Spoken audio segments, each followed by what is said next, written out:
Welcome to the Rainmaker Podcast, where we elevate marketing leaders inside and out. I'm your host, Veronica Rami, master marketer, executive leader, and mentor to ambitious marketing leaders wanting to advance their careers. Each episode is filled with genuine, unscripted conversations with some of the world's top marketing experts, accomplished leaders, and industry trailblazers representing brands, both large and small. Our goal with this podcast and everything we do is to help you master your role, nurture your team, prioritize your well-being, and evolve into an industry-leading rainmaker. This is the Rainmaker Podcast. My next guest is quite a legend, if I do say so myself. She worked at Microsoft for over 5 years, and now she works full-time at LinkedIn as a principal consultant for content solutions. What does that mean? That means she's helping you with your thought leadership.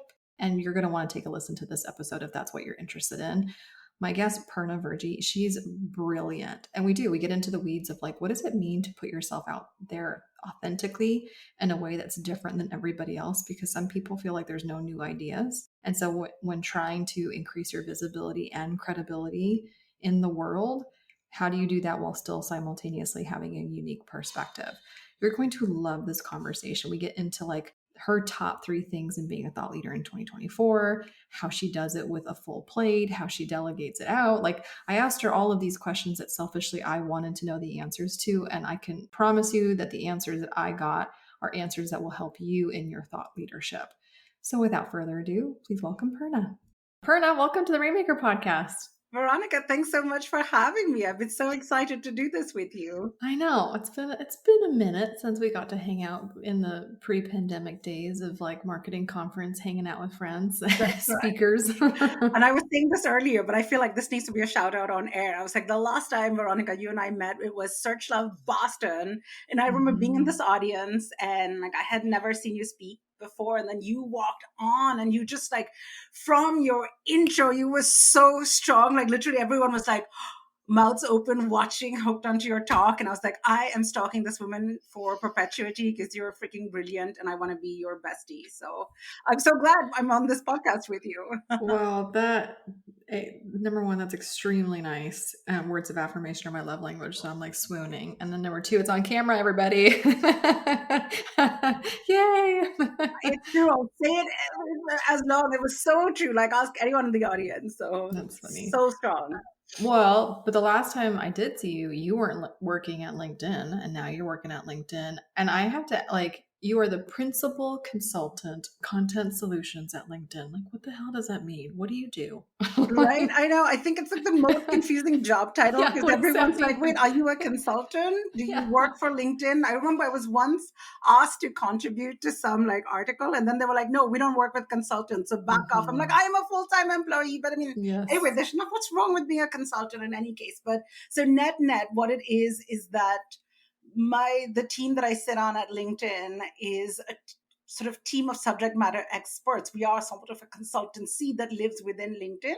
And our job is to go out there and advise, LinkedIn members, LinkedIn advertisers, publishers, whomever, on how they can grow their business through the power of content. So we used to be called evangelists, and then they were like, oh, but people already know content marketing is important. So we became consultants. So I don't know. So there you go. So I'm the principal consultant. I also build and lead like global customer education and customer empowerment programs for LinkedIn. I co-founded LinkedIn Sustainability Summit event, for example. So it's just super cool when I love learning. And so for me, if I get to learn and then distribute that knowledge and empower and elevate others, like I love aha moments. And so for me, is if I can share aha moments with others, that's my dream job. And so I love that I get to do that. I know, I get paid to do it. That's how I feel like speaking is. Like, yes, I identify as a keynote speaker. Yay. But honestly, to me, it's like I'm just a teacher. I just have a stage to teach more students. That's what it is. It's just teaching with conviction about something that you investigated or something that you like became obsessed about, that you went down the rabbit hole enough and now have a somewhat of a formed opinion. That to me is also what speaking, I think, represents why it's so fun for people like you and me. I think just to go out there and share the ahas that we found that we want to then give to others. So you being inside of LinkedIn, acting as a consultancy, like give me a typical week. Like what are you doing on any given typical week in behalf of that role? So I would say, and I'll do the usual caveats about every week is different, but Yeah. no one wants to get that answer. So I would probably say, so like some of the things could be like, hey, a sales rep could come up to me and be like, hey, we've got this awesome segment of like senior executives and CEOs and VPs, and they want to learn more about how they can build their thought leadership presence on LinkedIn. Mm. Like, can you come like educate them or empower them and show them what best in class looks like, show what, how some of people are performing on LinkedIn, what stuff happening in the general environment agnostic of LinkedIn that can be used for people to drive more success on LinkedIn. So we'll work in, so sales can reach out, do that, or I'll go represent LinkedIn at different industry events, or I'll create. So I create this customer education program that's a mix of like webinars and like follow up. It's like this Mm-hmm. entire like education like campaign, and so that is global. So it's like literally all Americas, Latin America, EMEA, like Europe, Middle East, Wow. Asia Pacific. So like literally every market that LinkedIn's in, like this program reaches there. So I'm always looking at what are members on LinkedIn asking about, what are their top Yeah.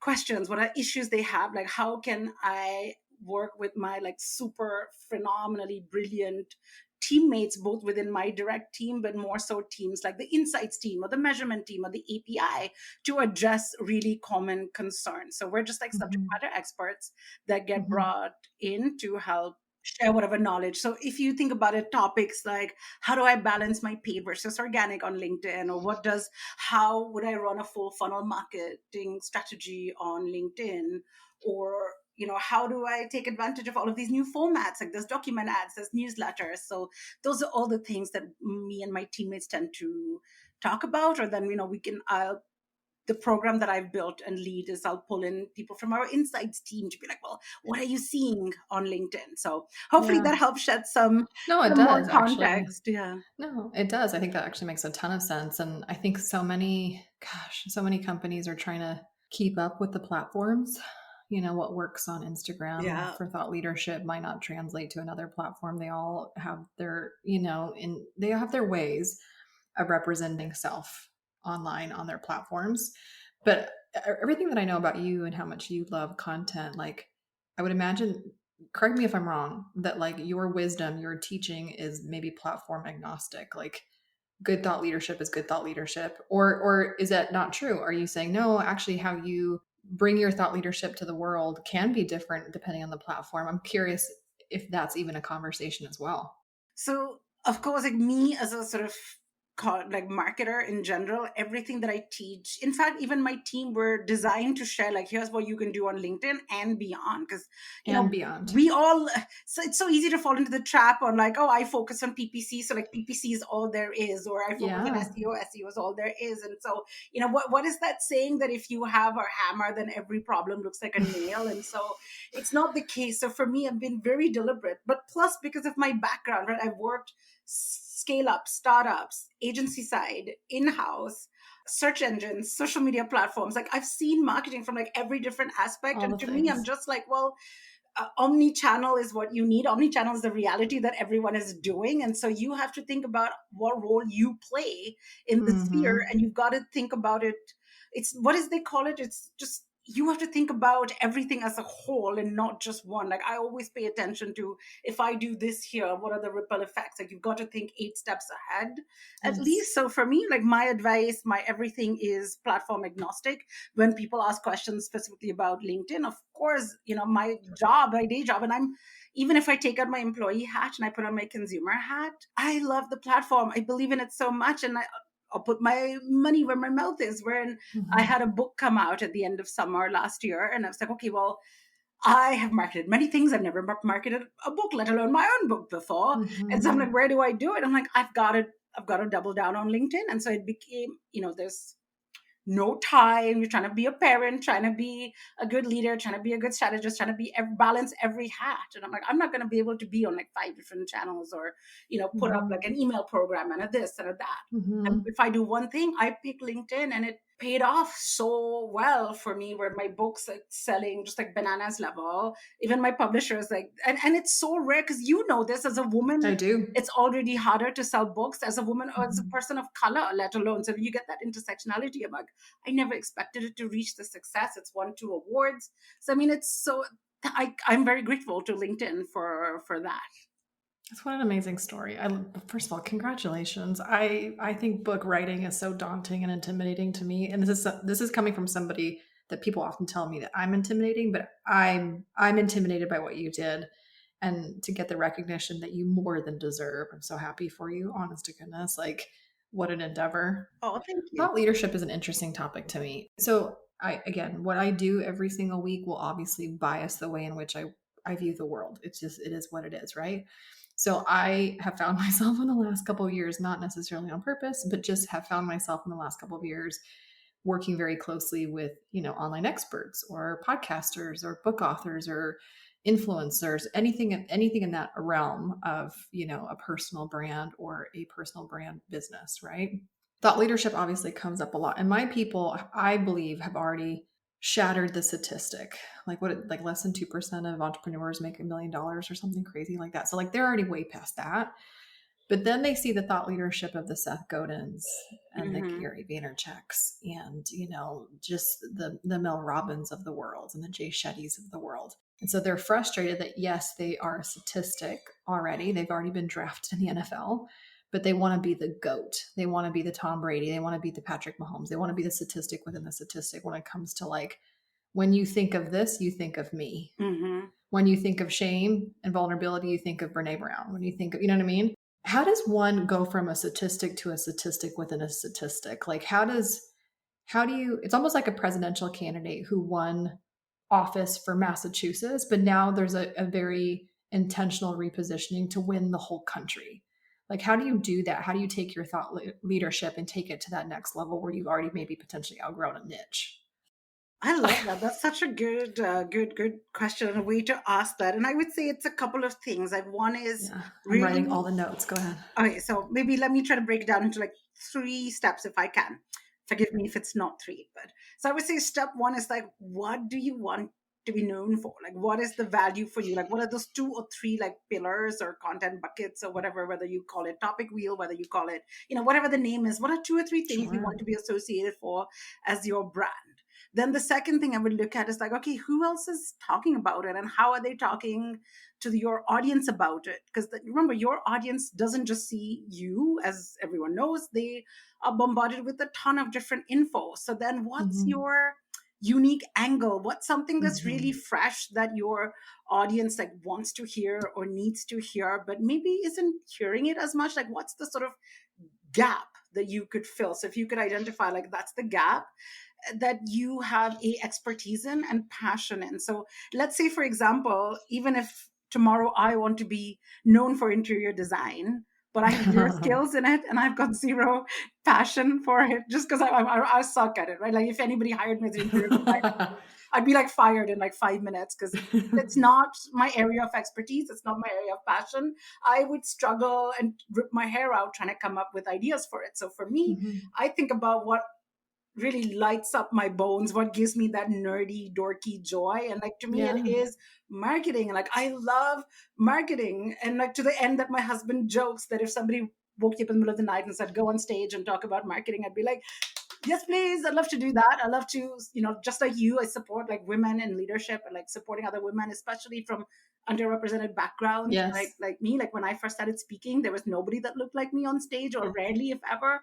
How can I build that and elevate other voices to go out and do that? So those are the, and like diversity and inclusion, so like those are my things. Like I'd like to talk about these more, be known for. And there's of course a million other people who talk about it, so I'll just talk about it in what's unique to me, or like my own perspective, which is, you know, if I'm the 80th person saying XYZ, or like Mhm. AI is use it to support you, don't not to do your job. And like everybody else is saying that, like there's no value in it. So if I can find a unique angle and then just be consistent about it, this is the third one is the hardest part, because this I is was just when gonna it's say like, yeah. that. And I'm a big like, so half of me is this very like ambitious career-oriented woman, and the other half is like this happy hippie who would sit in a garden growing vegetables and do nothing. So, so like whenever I plant my veggie garden, I'm always like, okay, put in all my carrot seeds now. Come on, carrots tomorrow. And I'm like, I've got to wait like 60 days minimum. And so it's just that case of and then you'll reap later, but just have zero expectations that in the first 90 days anything's going to happen. And after 90 days you'll start noticing traction picking up. And the other newer thing that I'm seeing, especially on LinkedIn, is like the platform, you're going to see less reach now than you did even a year ago. And that's deliberate, because you don't want your message to reach 50,000 randos. Even like 50 highly relevant people is much better. And so, for example, like same thing, like if I look at like my following, or if I'm looking at the Jay Shettys, the Mel Robbins, the, Avinash Kaushiks of the world, and I'm like, look at them with their hundreds of thousands of followers. Like I'm just a chicken small fry. But that's not true. Like I just literally got like LinkedIn, the top voice badge. I mean, it's not on my profile yet. It's coming, but I'm like, that's so cool. Like I never thought that I would That's huge. get that with like 10,000, like close to 11,000 followers, which is small potatoes in comparison. So I'm like, well, I think sometimes it helps to be just 3 or 4 steps ahead of others. So I can be like, come along, come with me. Like, let's walk together. Cause it can be so intimidating. Like I know if I walk into the gym tomorrow and I see like my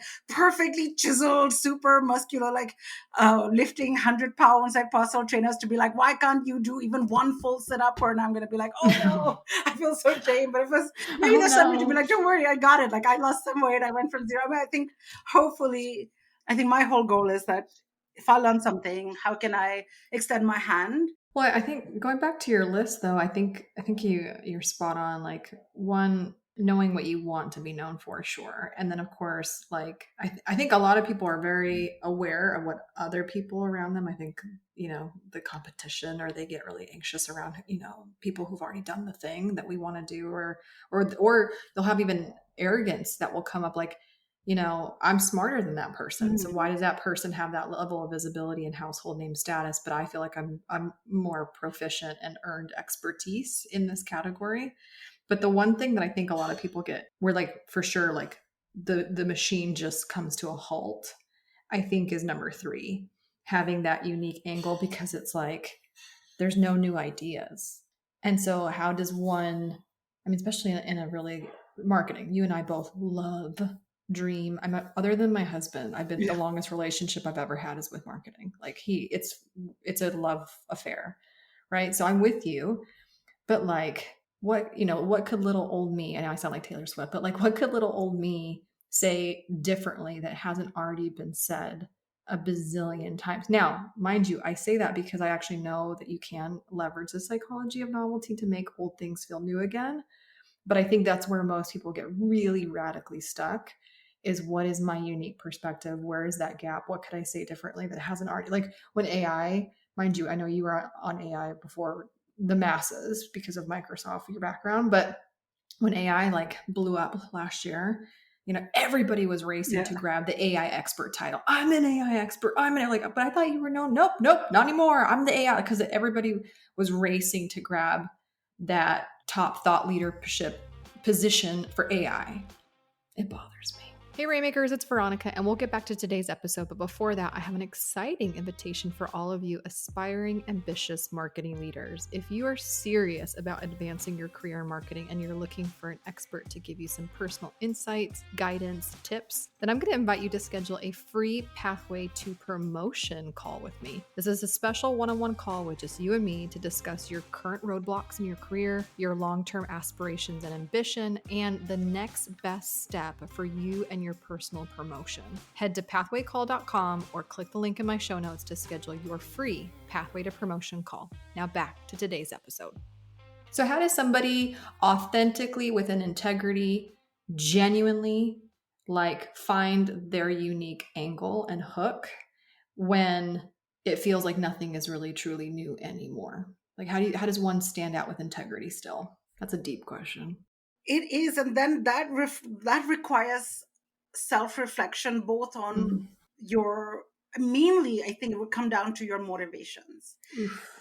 Why am I doing this? Emma, and you will have noticed this. You will have seen speakers on stage as well at events, or anybody listening would have listened to podcasts sometimes. You know the speakers who are there like, I am doing this because I am so smart and I want you to love me and I want you to walk away thinking how amazing and brilliant I am. Right. And I find that a lot of these people will be the ones that will jump on different trends or bandwagons and jump on because they can just Yes. get there. And then before they get caught out at actually just being more smoke than fire, then they jump onto the next one. So I love how people went from Web3 to NFTs to now AI experts and so on. And so then the other one, I feel like what's long lasting and what's more durable is if you are presenting and sharing with a genuine desire to Mm, elevate others. Like that is a very key difference, because how mm, you think, how you approach your thought leadership, the energy that you give out, and sometimes it's not even the words, it's the energy on stage. And you'll see that these are the people who have the longest lasting careers. Like if I think about somebody like a Ran Fishkin, for example, like yes. he's so genuinely caring and he wants to elevate others. And there's a reason why people all over the world flock to him. Like he himself says that, look, I haven't been an SEO for years. And he still gets people coming to him for SEO advice or SEO guidance or consulting or so on, right? So there are amazing folks. So that is that. Think about your intention and the value, and these folks will last longer. It may be slower, it may be, but slow and steady wins the race, right? We learned that with the hare and the tortoise as kids with the Aesop's fable. And then to find your unique angle, it will come. Like if you've got a genuine desire to help people, and then you know what's authentic to you, like what's your storytelling style. Like I would love to be like one of those, like an Avinash goes like deep in the weeds and like blending stuff and so, but I'm like, that's just not who I am. And like I just know like Yeah. how can I channel the way of knowledge in a way that's sort of authentic to me and that I can keep Yeah. it up, because people can see behind a mask, people can see behind that. So if you genuinely care, you will do really well and you'll figure it out. Because, like you say, we think about it a lot because it's fun to think about it.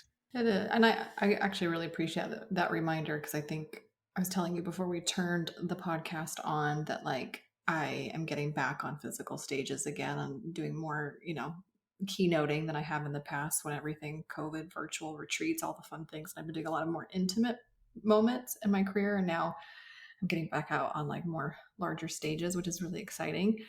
But even on the onset of this, re-engagement of this activity that I used to do all the time, I had these moments where I'm like, oh, but I'm not Jay Bear. I'm not Andrew Davis. I'm not, like these human beings that I'm like, gosh, they're so good. And then I had a friend that was like, yeah, but nobody's Veronica either. No one's Veronica either. And that's your superpower, right? Nobody Yeah. has your lived experiences. No one has your perspective. Yeah. The way you learn things, you could, Yeah. the way you teach it would resonate so much better to somebody who maybe could not learn it from one of those Jay Sure. Bears or the other people. So I would say that just I think we have to remind ourselves that what we have to say has value Yeah. going out there. I know because there was a period of time where I hadn't gone on. The first time I went on back on a physical stage, where I used to do it like dozens of times Right.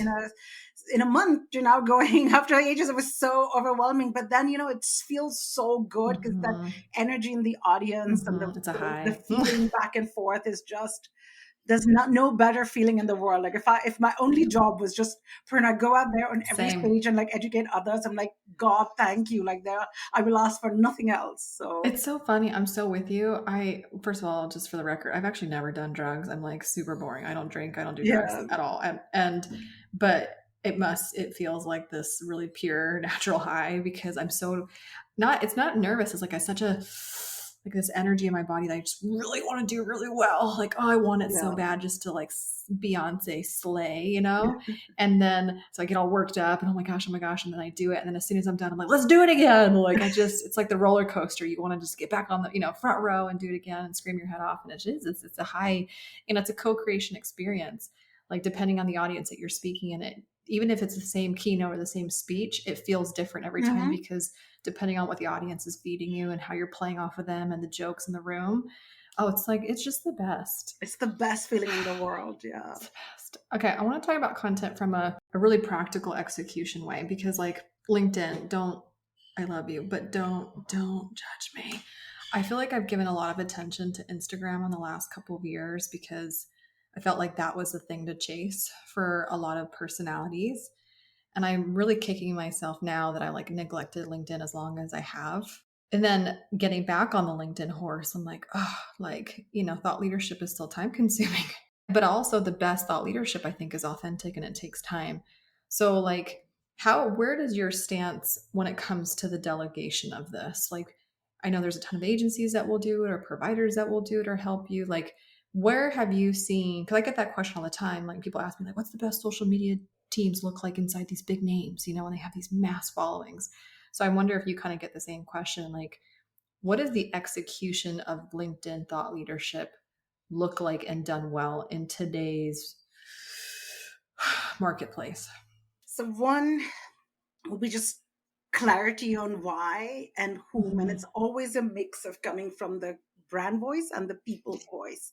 Okay. Much more important to have the people, especially Okay. now, because people follow people before they follow brands. And so you want Mm-hmm. to ensure you're infusing it. And I would say there's four key pillars to diversify what you're talking about so you don't feel very one note or very samey all the time. Is that, can you come at something from the industry point of view, or like, oh, here's how marketing is changing?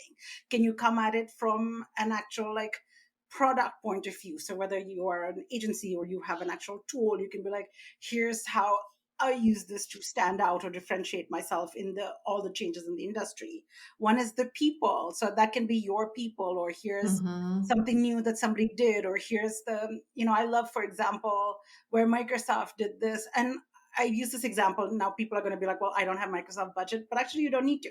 Where Microsoft had their awesome like Workday blog, they had this post about, here's how the people who built the AI products are using the AI products to get more productivity and creativity. Now that just turns like any kind of like product into like a human interest story, and Yes. any company can do that. How are you Yes. using, how do the people who build it do that?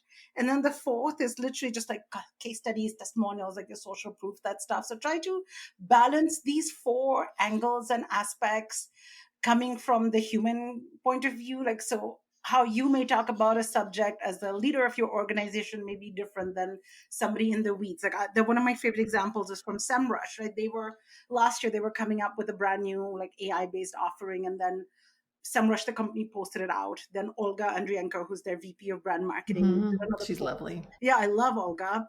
And then Mm-hmm. Nicole Ponce who leads the influencer marketing team, did another post from her point of view, where she's like, when I talk to SEOs day to day, these are the common problems, and here's how this new tool will help. So she's talking to a different audience. Olga is talking to other like execs and other people who will get that, her point of view is different. So the same idea, the same kernel was shared three different ways, three different audiences as Mm-hmm. well. Perhaps Mm-hmm. some overlap, but inherently very Mm-hmm. different, builds different trust, and it just amplifies the voice. So try Mm-hmm. to do that, get more people sharing. And then with LinkedIn, of course, if that is where your audience is and that is where your audience will engage, because not every audience does not use every platform the same way, right? Some people go on TikTok for very different reasons than others. Like B2B Sure. has a great niche on TikTok, for example. B2B is, of course, so well known on LinkedIn, but doesn't mean that B2C cannot have a really good niche on LinkedIn either. So it's Yeah. just figure out your audience, what they're doing, Mm. figure out what interests them, what they're engaging with, follow some other like bigger, like the big ones out there, but don't compare yourself to them. Like seriously, comparison is just this theft of It's a joy. thief. It's Yeah. such a thief, and it's just so pointless because they've done it longer and there's no reason why. And I don't know if this will be helpful or not, but like I literally started posting regularly in like August of last year, and like April I got top voice badge. So such a short No. time to be posting regularly. So Thank you. I I hope really, that that gives you inspiration for yes. anyone listening. It does. It really does. It gives me personally as the host. So who doesn't matter if like the listeners. I'm just kidding. Just kidding. Me and our listeners. I love Yeah. you. That was actually my next question because like you're a phenomenal female who is also well-rounded. That your life isn't just your work.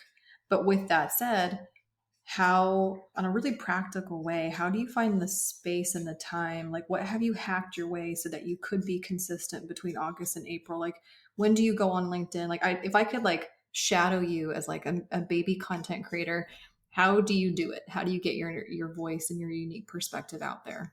So for me, like just removing the pressure from myself. So when I first started, I was like, I've got to post every single day. And in the beginning, Yes. like there's motivation because it's new beginning. Like that we all are Yes. super, we'll hit Yeah. the New gym for habit. 3 hours a Yeah. day, and then like 1 month later, you'll be like, give me the pizza and like, everything else. But no, no, no. So in the beginning, I posted every single day. And then I realized like I'm putting this unnecessary pressure for myself. There's already so much noise out there. Like I'm gonna have something for consistency once a week. So I literally ensure that I post once a week. And Okay. then the second thing, then if I have anything more that I feel is super relevant or interesting for the audience, then I'll post again. Because otherwise, the last thing I want to do is just post for the sake of posting, and then I know. people being like, "Meh, she used to be good. She's not that good anymore." I'm like, forget Mhm. it, right? And so that's the one thing. The second thing I did was leaning into the way of creating content that comes the most naturally for me and the easiest, the one that also sparks joy.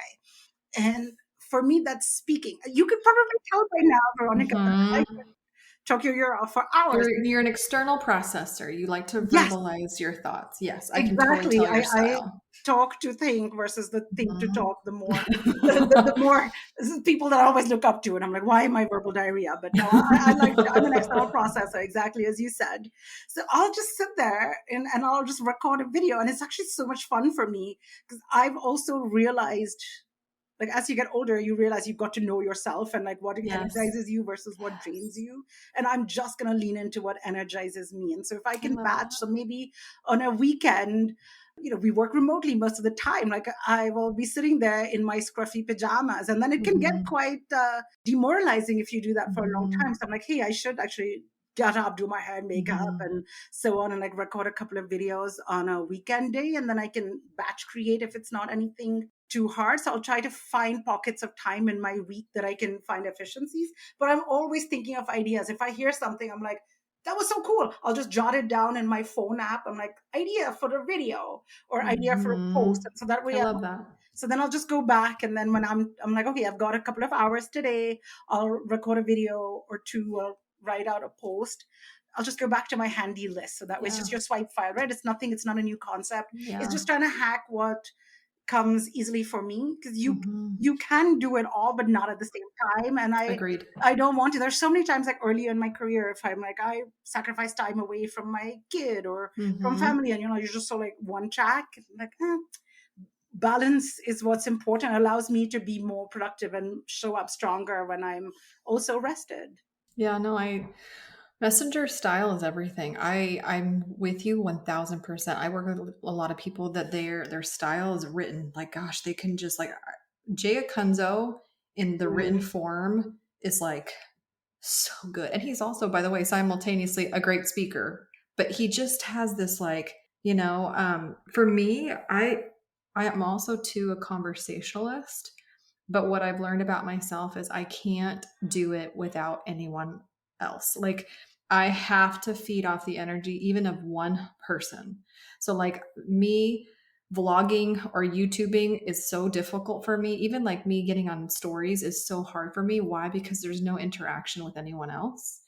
But then you can put me on a call and be like, what are you mad about today, Veronica? Yeah. I'm like, I'm so mad about all of these things. Can we talk about that? Like, I am pissed, like I usually can get pretty fired up in a conversation. And when there is some type of injustice or something that I perceive as unfair, that's when it's like almost the best of me. And so, like, I just creating a system around that type of content extraction does really well for me, but that doesn't work really well for other people. So, I think to your point, like where you are the most authentic, I was with somebody this week that was telling me that they record their podcast walking in the woods around their house. Like, it's actually crap audio quality, but people eat it up because I'm just talking into my phone recording. I'm like, what? It has like Yeah. hundreds of thousands of downloads a month. Are you kidding me right now? Had no idea. So I think your advice is just spot on, and there's so many witness accounts to that. Gosh, okay. I know I've been asking you a lot of questions, and like selfishly, most of them have been for me. So thank you. We do this thing on the podcast where we save the last question where the guest gets to ask me whatever they want. So, what would you like to? I put you on the spot for some things, and it's not even putting you on the spot. You love it. You like drinking off of it. But what would you like to ask me that I could get nervous about? Ooh, well, given what you just said about asking you, like, what are you feeling is unfair or what's getting you fired up, I would love to hear what's got you fired up lately. There's a lot of things that are getting me fired up. Gosh. Okay. So things that I've kind of popped off about lately. I am getting really frustrated and upset with the lack of trust that I think is like people, how do I put this? I think a lot of marketers, personalities, or marketing teams are pointing the finger at prospects being low quality or not good people. Like, well, if they won't buy from me, then they're not the right person for me. I can't tell you how many times I've heard that sentence come out of somebody's mouth in all of its colors, right? Mm. And I fundamentally disagree with that. If a prospect's not buying from you, it's not because they're low quality, it's because they're used to low quality from so many that they no longer have it in them to keep trying. And their discernment is much higher than it used to be. Like, no longer are we new to the concept of an online course. Like, a $2,000 online course is not going to change my life, but I've heard that a lot. Okay, what about the $30,000 mastermind? I know if I join the right group container, that will change my life. Okay, wait, that didn't change my life. The provider was my best friend before I paid, and then as soon as I paid, they disappeared. So, like, I find that the buyer is just way more discerning. And we, as a space, as an online industry, have broken its trust too many times to count. So it's not that the prospect is crap, it's because we've treated the prospect crappy for so long. And now add that to an economy where people are just being smarter with their choices financially. And now you have a situation where people are withholding the spend until, like, if you're around in 6 months from now, we'll see. So I'm just like, I feel like we are the ones paying for the ramifications of an unregulated industry for too long. And I really have an issue with people not taking extreme ownership about their contribution to that problem. I love that. I love that approach. You're so right. There has been so much poor quality. There was a time where I'm like, oh, I respect this person. I think they're cool. They're doing a good job themselves. Let me throw a couple of $100 and look at that cost. And it's some like spammy old recorded webinar that I'm like, I could have Mhm. actually Googled that. But so yeah, Mhm. there was things like that. But there's always going to be things like that. There's always Mhm. been things like that. But more so what we're finding now when everyone's a creator now, like AI has reduced the sort of barriers to entry, is that Oof, yes. It's trust going is to get harder to worse. come by, but it is so much more valuable when it's earned, which is another reason why, as you said, thought leadership and that consistency. And be like, oh, you this time last year you were a Web3 expert. Now I see you're an AI expert. And literally, like, I think there's very few real, genuine AI experts, only because AI is changing so fast and so quickly, and the rate of pace would be so changed. So if everyone's just giving the same advice, I'm like, oh, I use this to do that, then is that really an expert? Or do you really understand how LLM works? Do you really understand like the behind the scenes? So anyway, and plus not everyone's ready to buy in this economy Correct. too. Like buying cycles are getting so much longer. So I would hate dismissing people just because they're not gonna buy. It's like people are people, and if we like and respect and honor our audience, that's what's going to build the trust, right? If we just Agreed. shouldn't take it for granted, they're not sheep, they're not numbers. Like Agreed. I'm building relationships one on one, even though we're doing it at scale. It's still, Yep. respecting the audience, genuinely caring about them, wanting to make them feel better. Like for me, it's not even like a check. For me, if somebody's like, this changed my life, like this helped me do so much, like that kind of joy, like that is what no one can ever take from you. Mm. And I think this brings our whole conversation full circle, because Hmm. real, authentic, true thought leadership equals earned trust. Oh, I love it. That is a perfect quote, Veronica. Oh, I love it. Could be your next keynote. That is that is. I was going to say that's your next post No, out no, on like that's your for next keynote. LinkedIn. No, Yeah, no, there we no. go. Well, I adore you. I adore you. I adore you. I was so excited for this call today. I was so excited to get on this one. Yes, to have this conversation for others to listen to, but also just selfishly to hang out with you. So So thank you for fun. coming. Thank you for your time. I, gosh, obviously we'll link all your things, but where can people like connect with you? Obviously LinkedIn, but also like, I want them to buy your book. I want them to just drink of your expertise. What's the best way to do that? So I would say, of course, add me on LinkedIn. I'm also on Twitter at Purna Virji on both. And then my book, which I have here. So Book Baby is available on Amazon, Barnes and Noble, or like any of your favorite bookseller near you. She's everywhere. She's She's beautiful. everywhere. So It's like a baby. Okay, well, Purna, thank you again so much for being on today's Rainmaker podcast. Veronica, thank you. The joy was all mine. Thank you for joining us on today's Rainmaker podcast. Marketers help other marketers. So if there's a marketer in your life who could really use a new perspective in a way that helps them advance their career, please pass this episode forward, share, leave us a review. Everything helps as we embark on helping as many marketers elevate themselves inside and out. You can always visit veronicarami.com for today's show notes, additional links to some free resources and tools for you to help you advance your career. You can always connect with us on social media at VRami if you want more behind the scenes or a way for us to connect personally. Until next time, my friends, make it rain.